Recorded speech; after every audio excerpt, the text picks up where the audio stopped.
Vacancy पे काम करना चाहिए बीजेपी को। हर साल कम ही निकाले लेकिन हर साल बीजेपी मतलब वैकेंसी निकाले। On the basis of my knowledge कि जैसे ही सुखाड़ आता है तो किसी तरीका से फॉर्म भर भर करके 10,000 रुपये उनके अकाउंट में डाल दिया जाता है। नो डाउट कैंडिडेट वो नहीं है उस योग्य, इसमें नो डाउट, लेकिन वो युवा का है कि आखिर युवा को क्या चाहिए, तो युवा को रोजगार चाहिए। नमस्कार, मैं हूं बाबुल विवेक और स्वागत कर रहा हूं खबरबाज पर। जैसा कि पता है, पूरे देश में आम चुनावों की अधिसूचना जारी हो चुकी है और इसी क्रम में हम अलग-अलग क्षेत्र में जाकर अलग-अलग समूहों के साथ बात कर रहे हैं और अनएडिटेड वीडियो डालकर यह दिखाने का प्रयास कर रहे हैं कि जो जमीनी हकीकत है वो क्या है, चुनाव का माहौल क्या है, चुनाव के मुद्दे क्या हैं, कौन किस पर पड़ेगा भारी और 24 के चुनावों को लेकर अन्य विषयों पर हम बात करने के लिए अलग-अलग समूहों के पास जा रहे हैं। इसी क्रम में इस वक्त हम भागलपुर लोकसभा अंतर्गत भागलपुर विधानसभा के सैंडिस कंपाउंड में हैं। यह सैंडिस कंपाउंड शहर की हृदय स्थली कहा जाता है। अगर हम इसे शहर का फेफड़ा कह दें तो कोई अतिशयोक्ति नहीं होगी। इसी प्रकार से आज इस सैंडिस कंपाउंड में हमारे साथ युवाओं की टोली है। आप जब भी यहाँ पर आएंगे तो काफी संख्या में युवा यहाँ पर आपको चर्चा करते खेलते मिल जाएंगे। तो आज हमारे साथ कुछ युवा हैं, इनसे बात करेंगे, जानने का प्रयास करेंगे कि आखिर क्या है 2024 के चुनाव का मुद्दा, क्या है युवाओं का मुद्दा, क्या है सरकारों से युवाओं की अपेक्षा और कौन किस पर है भारी। इसी को जानने और समझने का एक प्रयास। क्या नाम है आपका? सन्नी कुमार, कहाँ रहते हैं सन्नी जी? यहीं भागलपुर। भागलपुर के रहने वाले हैं। एक बात बताइए कि 2024 में लोकसभा चुनाव है, तो आपको क्या लगता है भागलपुर में दूसरे चरण में मतदान 26 तारीख को है, तो युवाओं का क्या मुद्दा है देश में जो पिछली सरकार रही पिछले 10 वर्ष तक, तो क्या युवाओं की अपेक्षा पर खरा उतरी है सरकार? नहीं, ऐसा तो नहीं है। और बेरोजगारी और ये प्रश्न मतलब क्वेश्चन लीकिंग, इस सब मामले में बेरोजगारों को बहुत सारे प्रॉब्लमों का सामना करना पड़ा है और सरकार को इस पर कहीं विशेष ध्यान देने की ज़रूरत है। मतलब बेरोजगारी एक जो मुद्दा है, बेरोजगारी को नियंत्रण करने में सरकार विफल रही है। बेरोजगारी के ऊपर जो रोजगार के जो अवसर हैं, नए रोजगार का सृजन होना चाहिए ताकि युवाओं को रोजगार का मौका मिले। तो आप अपने सांसद को जानते हैं? आपके सांसद यहाँ से कौन थे? नहीं, यहाँ अभी लोकल मतलब हम लोग स्टूडेंट है तो अभी। अच्छा। आपको क्या लगता है 2024 के चुनाव में आप लोग तो अपने मित्रों से बात करते होंगे, लोगों से बात करते होंगे, कौन किस पर भारी आपको नजर आ रहा है? क्योंकि मुख्य मुकाबला एनडीए बनाम इंडिया अलायंस में है। तो दो ही तरह से अलायंस में हो गया, एक तरफ एनडीए हो गया है, एक तरफ इंडिया अलायंस हो गया है। एनडीए में अलग-अलग घटक दल हैं, इंडिया अलायंस में अलग-अलग घटक दल हैं। तो इन दो ध्रुवों के बीच में चुनाव किस ओर आपको जाता नजर आता है युवा होने के नाते? इस बार तो एनडीए की तरफ जाता हुआ रिजल्ट दिख रहा है। अच्छा, व्यक्तिगत तौर पे अभी हम आपसे बात किए तो आपने कहा कि सरकार बहुत सारी मोर्चों पे जो है विफल रही है, खास करके युवाओं की अपेक्षा पे उतना खरा नहीं उतरी है। बावजूद उसके हम देखते हैं, बातचीत करते हैं तो देखते हैं युवाओं का रुझान केंद्र सरकार की ओर है। ऐसा क्यों है?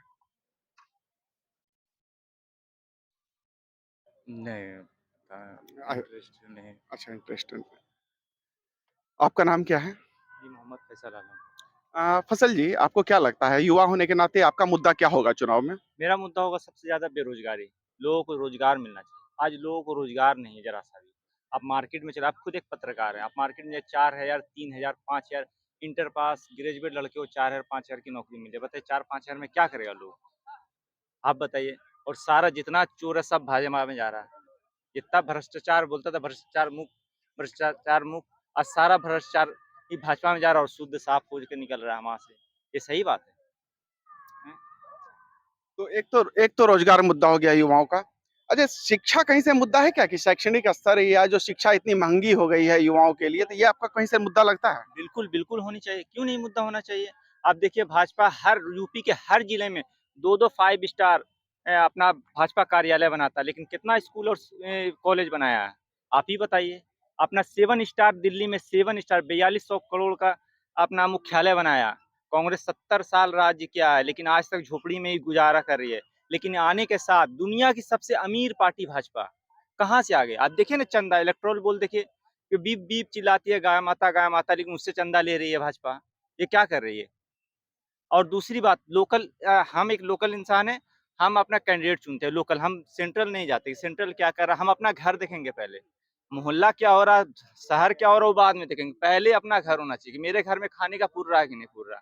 ये चीज़ देखेंगे और हम लिख के बताते हैं कि यहाँ के जो मौजूदा सांसद है अजय मंडल, उसको 3 का पहाड़ा नहीं आता होगा, 3 का पहाड़ा। ये आपको ये आपको लिख करके बताते हैं। आप ही बताइए कि ऐसे सांसद को चुनिए जिसका मुखिया बनने का औकात नहीं है, वो सांसद बनेगा? या इतना हम लोग का दिन खराब हो गया। तो आपको क्या लगता है इस बार कुछ बदलाव आएगा या स्थिति बरकरार रहेगी? बिल्कुल बदलाव तो आना चाहिए। अजीत शर्मा अच्छे हैं, कम से कम इतना तो देखने में तो अच्छे हैं। चलो नहीं कुछ कर, कम से कम देखने में तो अच्छे लगते हैं। इतना सा कम से कम संतुष्टि कर लेंगे।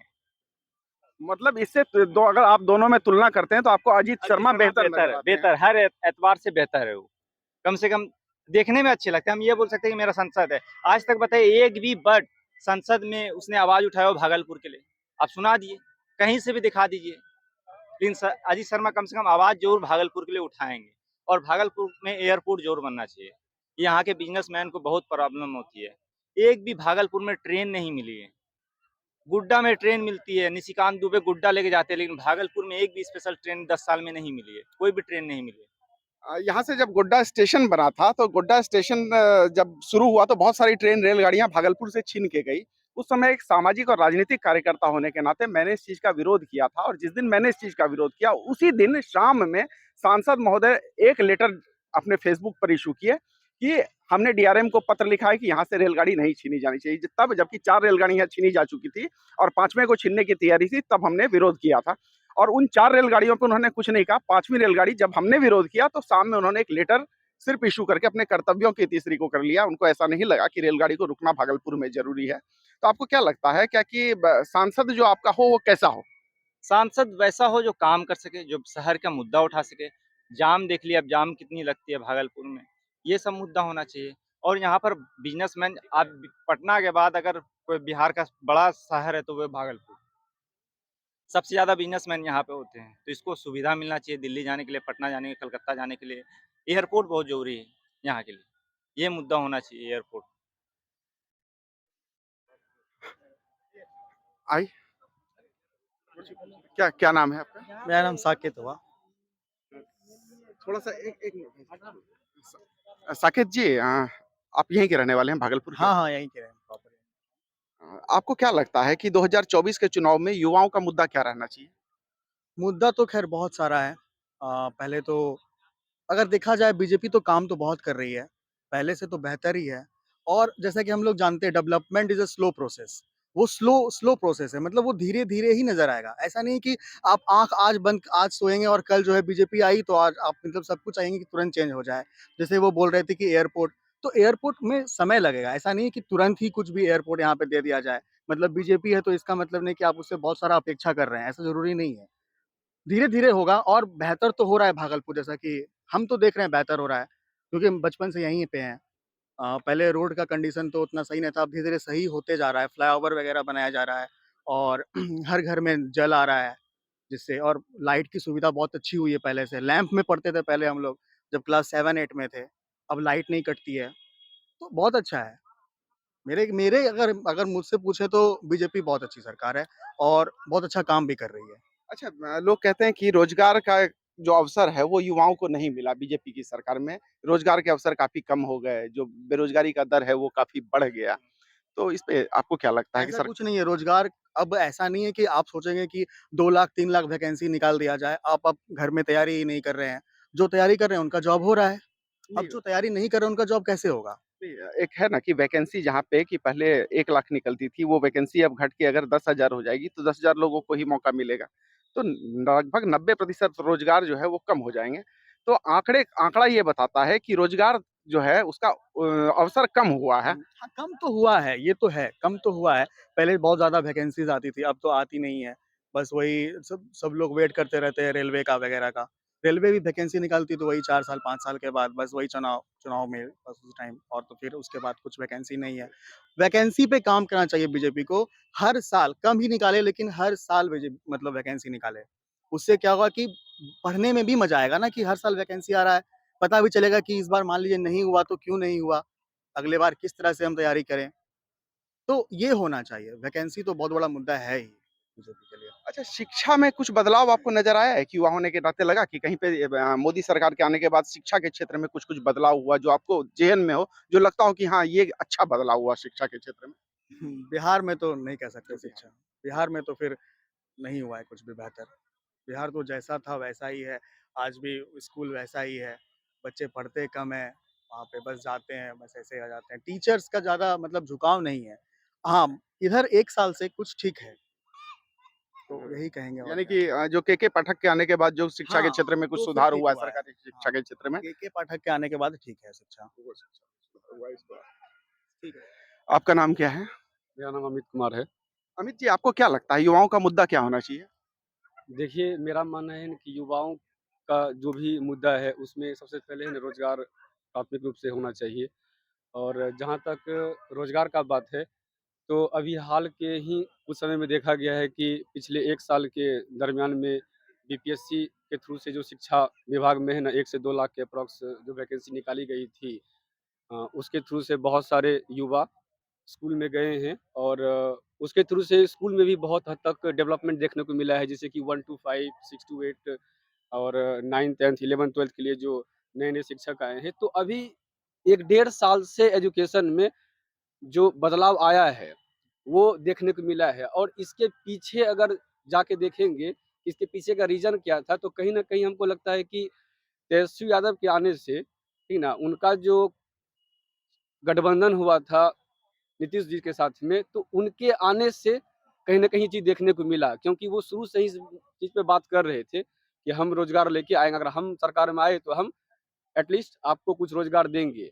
लेकिन अभी देखिए कुछ दिन पहले ही है ना उनका गठबंधन क्या हुआ, टूट गया और नीतीश जी जो हैं वो मोदी जी से अपना संबंध स्थापित कर लिए। जिससे क्या हुआ कि अभी टीआरई 3 में बीपीएससी टीआरई 3 जो था, वो एक तो एट रैंडम पहले एग्ज़ाम हुआ उसका, तुरंत उसका नोटिफ़िकेशन निकाल दिया कि, जबकि ये क्लियर था पहले से कि बीपीएससी एग्ज़ाम अगस्त में होने वाला था, लेकिन उसका एक रैंडम निकाल दिया कि आपका एग्ज़ाम जो है अब मार्च में ही होगा। अब पता नहीं इसके पीछे का क्या रीज़न रहा होगा है ना सरकार का।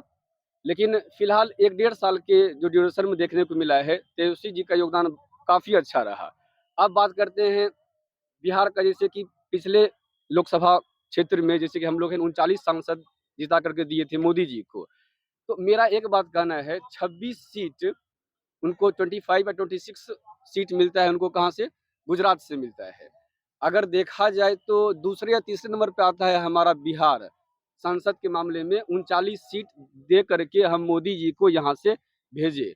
और 39 सीट लेकर के वो जब गए, ठीक ना? तो उसके बाद से उन्होंने बिहार को क्या सब दिया, ठीक ना? मोदी जी एक बार भी बात नहीं की है ना, सुल्तानगंज का जो पुल है, वो अभी हाल ही में क्या हो गया? कुछ दिन पहले टूट गया। 2014 या 15 में उसका शुरुआत था बनने का और 2-3 साल के अंदर उसको क्या करना था? खत्म करना था। लेकिन 2024-25 आ गया है, अभी तक वो फिनिश नहीं हुआ है। यानी कि इंफ्रास्ट्रक्चर के मामले में बिहार में कोई भी बदलाव देखने को नहीं मिला है।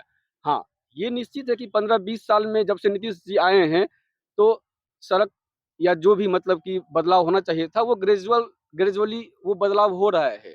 लेकिन मेरा एक बात कहना है कि हम लोग सिर्फ़ लैट्रिन जाने, छत और चावल, गेहूँ पे डिपेंड नहीं रह सकते हैं। ये सब जो है अब निम्न तरह का मुद्दा हो गया है। अब ये मुद्दा नहीं रह गया है कि हम आपको लैट्रिन देंगे और सड़क बनवा देंगे, ये सब करवा देंगे। अब सबसे बड़ा मुद्दा है कि हमारे बिहार से हर साल कई युवा मैट्रिक, इंटर और ग्रेजुएशन करने के बाद बिहार से बाहर चले जाते हैं। इसके पीछे का सबसे बड़ा रीज़न है क्या?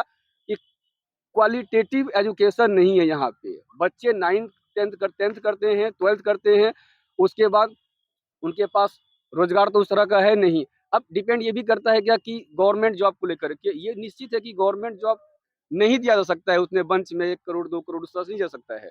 जो कुछ भी गवर्नमेंट जॉब आता है, वो जो पढ़े लिखे युवा जो है, वो उसको लेके चल जाते हैं। लेकिन सबसे बड़ा मेन मुद्दा यहाँ पे ये है कि जब तक एजुकेशनल जो पिलर है वो मजबूत नहीं होगा, तब तक युवाओं को उस स्तर का रोज़गार नहीं मिल पाएगा। पहला पॉइंट ये है कि एजुकेशन में सुधार ज़रूरी है। एजुकेशन में सुधार तभी ज़रूरी होगा जब उस तरह का टीचर क्लास में पढ़ाने के लिए आएगा, जो कि पिछले 1 साल से देखने को मिल रहा है। और इस पे कुछ बात किया जाएगा तो इसके पहले तक जो भी टीचर आ रहा था, तो उस स्तर पे पढ़ाई नहीं हो रहा था स्कूल में, क्योंकि हम खुद middle school, high school, I am also a student of Bihar board, but after class 12th I have worked on my qualification, and right now I am doing very good work because I have worked on me. That's why I am here, and I don't think that in the future I will get a job, government job. I don't think about this because I know that I have the quality, and I have the and knowledge, and on the basis of knowledge I can easily get the job. But matter यहाँ पे ये है कि आप जब भी job के बारे में बात करते हैं, तो जॉब से पहले हमारा एजुकेशन आता है, और एजुकेशन के मामले में पिछले 1 साल से सुधार देखने को मिला है, जो कि आज से एटलीस्ट 10 साल पहले शुरू हो जाना चाहिए था, जो कि नहीं हुआ। 10 साल क्या, हम तो बोलते हैं जब से नीतीश जी आए थे तब से उसमें सुधार करना शुरू कर देते, लेकिन वो पिलर तैयार नहीं किए।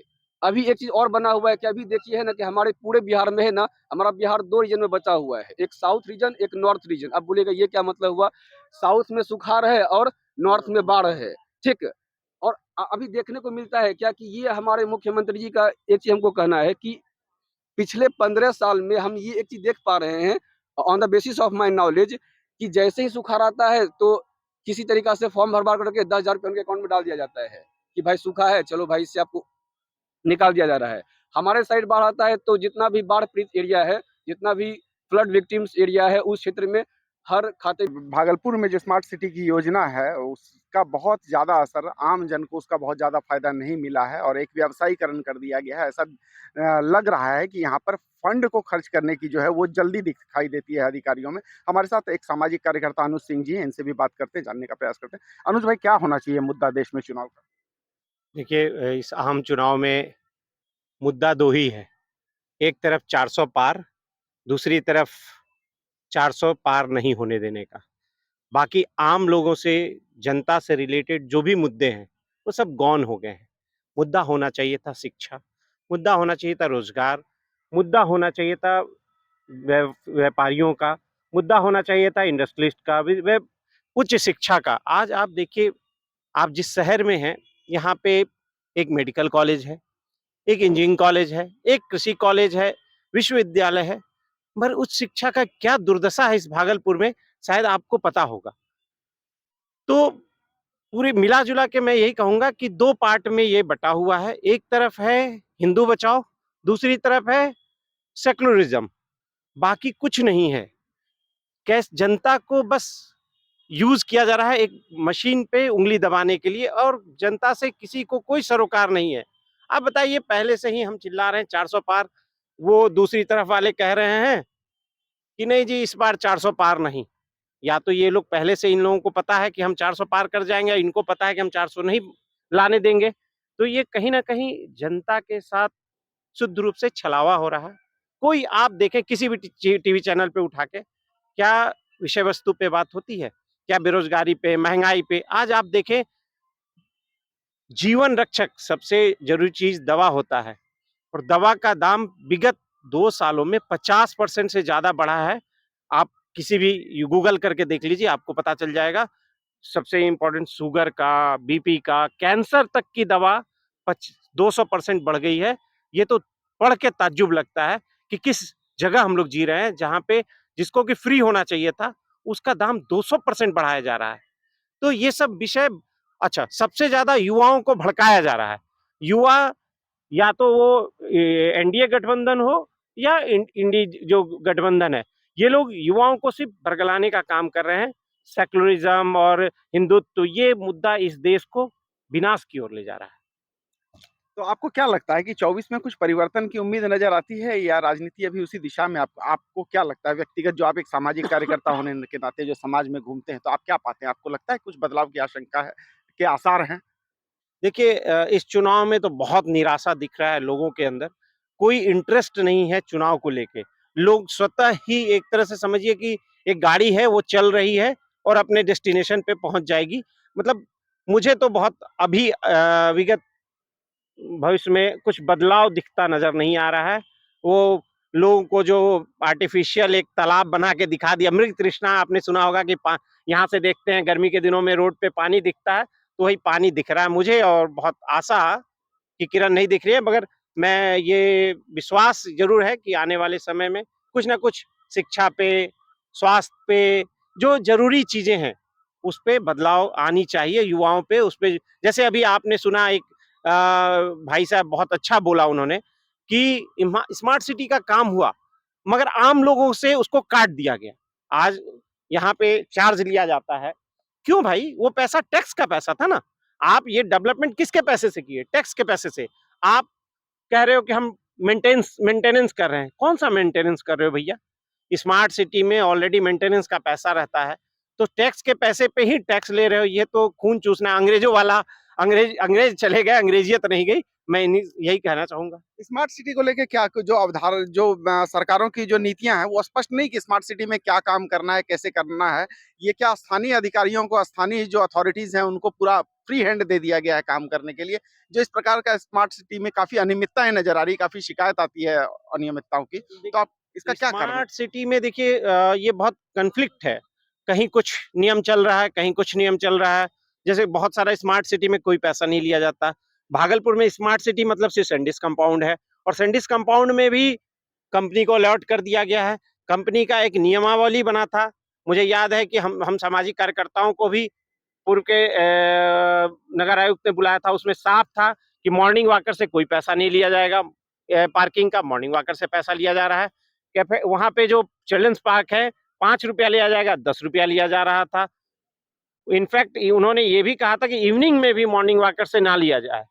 मगर पता नहीं यहाँ का समझ में नहीं आ रहा। अच्छा, मुझे ये नहीं समझ में आ रहा है कि कंपनी को ही देना क्यों आवश्यक है, जब ये सैंडिस कंपाउंड इसके पहले भी मेंटेन होता था और इससे ज़्यादा खूबसूरत। आप देखे होंगे जो ट्रैक अभी बना है और पूर्व में का जो ट्रैक है, दोनों में ज़मीन आसमान का अंतर है। आप मुझे कहना नहीं चाहिए, ये जो एक गेट आप देख रहे होंगे, आपके पीछे साइड है, शायद आपके कैमरामैन बाद में ले सकेंगे। वो गेट इतना महँगा है कि शायद उस जितनी उसकी कॉस्टिंग होगी, उतना में पता नहीं कितने सैंडिस कंपाउंड बन जाते। तो ये सब क्या है, ये तो ऊपर वाला ही जाने, मगर शुद्ध रूप से भ्रष्टाचार है। ये जो कंपनी अभी चला रही है, इसको मधेपुरा में ब्लैक लिस्टेड कर दिया गया है। आपको शायद पेपर के माध्यम से पता चला होगा। यहाँ जो कंपनी है विजयश्री प्रेस, उसको मधेपुरा मेडिकल कॉलेज में ब्लैक लिस्टेड किया गया, और उसके 1 महीना पहले ब्लैक लिस्ट हुआ और उसके 1 महीना बाद इसको यहाँ काम दे दिया गया। हड़बड़ी इतना देखिए कि इसका टर्म पूरा हो रहा है फरवरी में, और जनवरी में ही पूर्व के नगर आयुक्त ने, जो कि शुद्ध रूप से ये भ्रष्टाचार ही है और कुछ नहीं है, उन्होंने जनवरी में ही इसका रिन्यूअल कर दिया, फरवरी में उनका ट्रांसफर हो जाता है। ये तो क्या है, भगवान ही जाने। नीतीश के राज में शुद्ध रूप से जो अधिकारी हैं उनका गुंडा राज चल रहा है। ये कुछ और लोग हैं, उनसे बात करेंगे, जानने का प्रयास करेंगे चुनाव का मुद्दा क्या है, कौन किस पर भारी है। वैसे 24 का चुनाव है, जी, जी। 26 तारीख को। आपको कौन लगता है भागलपुर में कौन भारी रहेगा? भागलपुर में कांटे की टक्कर रहेगा। हाँ, मने कैंडिडेट बदलाव होना चाहिए। जो विकास शाहनवाज जी यहाँ किए थे, वो विकास हम लोगों को 10 साल से नहीं हुआ। शाहनवाज जी बहुत अच्छे लीडर थे, और बहुत मने ना कुछ ऐसा जगह में राजधानी को रुकवा देना साधारण बात नहीं था। वो रहते तो हवाई अड्डा भी चालू होते, लेकिन उन लोग का आपसी गुटबाजी में उनको टिकट नहीं मिला। हम लोगों को तो खैर क्या कहें, निराश है, लेकिन हम लोग हैं तो मोदी जी के साथ ही हैं। लेकिन स्थानीय स्तर पे आप लोगों को लगता है कि कुछ बदलाव होना चाहिए? होना चाहिए था। क्योंकि जो सांसद हैं वो लोगों की अपेक्षाओं पे खरा नहीं उतरे हैं। जी नहीं, वो नहीं खराब। सर 24 के चुनाव का हाल जान रहे हैं, आपको क्या जी। लगता है कौन भारी रहेंगे किस पर? यहाँ भागलपुर में अजय मंडल बनाम अजीत शर्मा में है, एनडीए बनाम इंडिया अलायंस में। तो हम लोग को पता चल रहा है कि अजीत शर्मा का ही पलड़ा भारी है। जी। और देश में सर क्या लगता है कि जो सरकार है वो लोगों की अपेक्षाओं पर कैसा काम की है पिछले 10 साल में? काम देखिए, काम तो सिस्टम तो कुछ अप टू डेट बहुत बढ़िया हो गया है। पहले सिस्टम इतना अप टू डेट नहीं था, लेकिन सिस्टम अप टू डेट हुआ है और मिला-जुला के ठीक ही चल रहा है। जी। भैया आपको क्या लगता है 2024 का जो चुनाव है, 26 तारीख को यहाँ इलेक्शन होना है, कौन भारी लग रहा है?